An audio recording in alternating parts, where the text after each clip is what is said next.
ইতিমধ্যে আপনারা সবাই জানেন যে মুস্তাফিজুর রহমান মানে আমাদের বাংলাদেশের বেস্ট বোলার যারা বলা হয়, তারাই আইপিএলে কেনা হয়েছিল।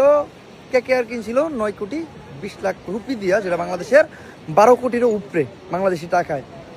কেনার পরে কি হইলো, ওই দেশ থেকে মুস্তাফিজুর রহমান রে বয়কটের ডাক দেওয়া হইলো যে মুস্তাফিজুর রহমান ওই দেশে গেলে এইটা করা হইব, এইটা করা হইব, নিরাপত্তা দেয়া মানে দিব না, জাস্ট ওই হামলা করব, এইটা সেটা নানান কাহিনী, যার জন্য মুস্তাফিজুর রহমান রে আইপিএল খেলতে দেয়া হবে না। তো আমার জাস্ট একটা কথা, মুস্তাফিজুর রহমানরে যদি আইপিএল খেলতে না দেওয়া হয় তাহলে আমরা কোনো বাংলাদেশি আইপিএল দেখবো না। এমনকি বাংলাদেশের কোনো টিভি চ্যানেলেও আইপিএল দেখানোর কোনো মানে হয় না। Just loud and clear, Mustafizur Rahman যদি আইপিএল না খেলে তাহলে বাংলাদেশের কোনো টিভি চ্যানেলে আইপিএল যেন না চলে। আর একটা কথা,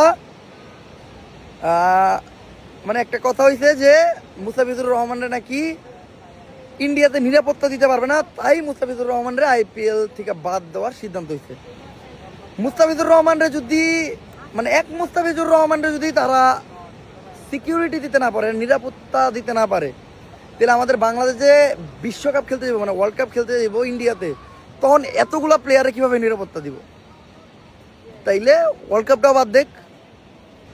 কথা একদম লাউড অ্যান্ড ক্লিয়ার, যদি মুস্তাফিজুর রহমান আইপিএল না খেলে তাইলে আইপিএল বাংলাদেশে চলবে না, আমরা দেখবো না। বাদ বাকি জুয়ারি আছে, জুয়ারির আইপিএল দেখবো। সবশেষে রাস্তা একটাই কথা কমু, যে খেলে জুয়া সে খায় মারা।